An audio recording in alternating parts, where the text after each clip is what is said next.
Hi everybody, this is Sam and I am here at QuiltCon 25 with Deborah Boschert, and she has this beautiful quilt called Scattered Thoughts. It's in the improv category, which is a category that just always excites me because I don't have an improv bone in my body. So how did this come about?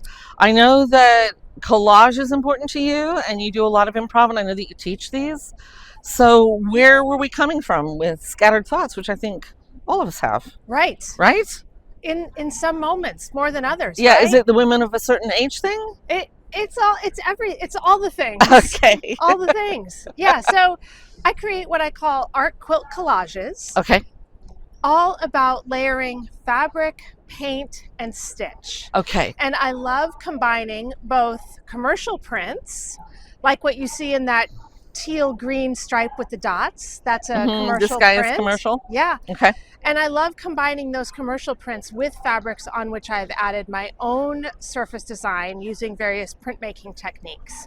So these birds in the middle, those are created with original foam stamps. Okay. And then I use acrylic paint to paint these birds. And I'll tell you a little bit of behind the scenes about these particular birds is that this was actually a test piece for another quilt that I was working on. And I was auditioning various paint colors and shapes of birds for another quilt entirely. And then this test piece just went in my stash. Yeah. And then eventually found its way into this quilt. And so I love that those two quilts have this common connection. And I love that the birds are used entirely differently in this quilt than they were in the other quilt.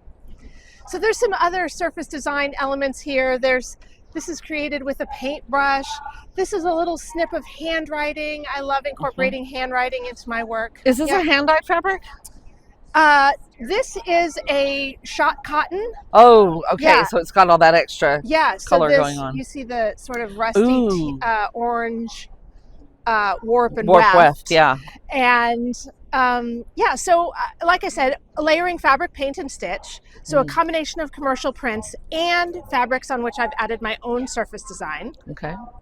And then stitch. I love combining both these great little these guys. Yeah, lots of hand embroidery and also lots of free motion quilting.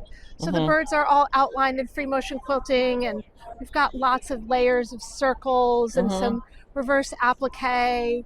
And then we have this chair. What's up with the chair? So because it's there and it's not. Yeah, exactly. Exactly. So I love making quilts with chairs on them. I've made several. And for me, the chair is usually sort of symbolizing the idea of stillness, and that even though you might be still, that doesn't mean you're inactive.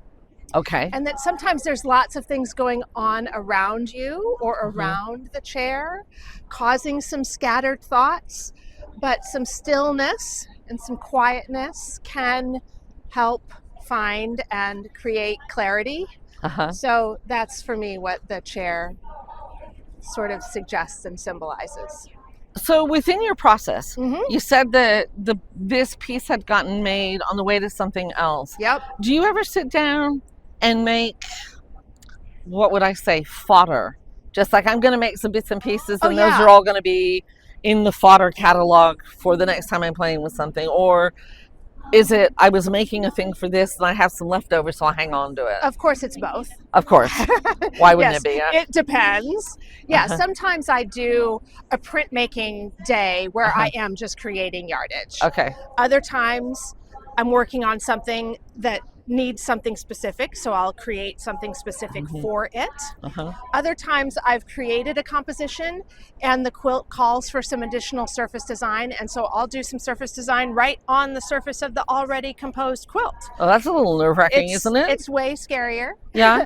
But the quilt is clear about what it calls for, and so I proceed. Yeah. They ask for what they want, don't they? Absolutely. Yeah. So yes, these loops. They're fun, right? Yeah. Yeah, this is sort of a new motif that I've added into my body of work, and I really love irregularity of them. I love the motion. I love the color. I love that it sort of draws your eye in and then throws it back out again. Yeah. Yes. Because it's kind of. Yeah, exactly. Yeah, so I'm excited about those loops. They're a little bit tricky and unwieldy to add to the composition, but worth it. But worth it. Are these Misty fused in? Raw edge fused applique. Yeah, I use a couple of different fusible webbings. I really love Misty Fuse. I also use Pellon Wonder Under 805. Okay. Yeah. So does that mean that you have to like every single piece of fabric has fusible webbing on the back? So do you all start of them, with including the binding and the backing? So they all start out with that, and then you cut the piece? That's right. Okay. Yes. Yep. Okay. All right.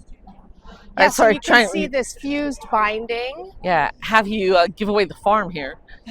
Yeah, fused binding is a technique that I teach often and love for my particular style of work. Yeah. Yeah. It has a nice crisp edge to it. Right. Yeah. And it also allows me to continue the design all the way to the edge. So I can, create this green connection with this green part of the body of the quilt. Yeah, so you get a solid edge, but you don't necessarily have a frame for it. Yeah, exactly. Yeah, that containment. Yeah.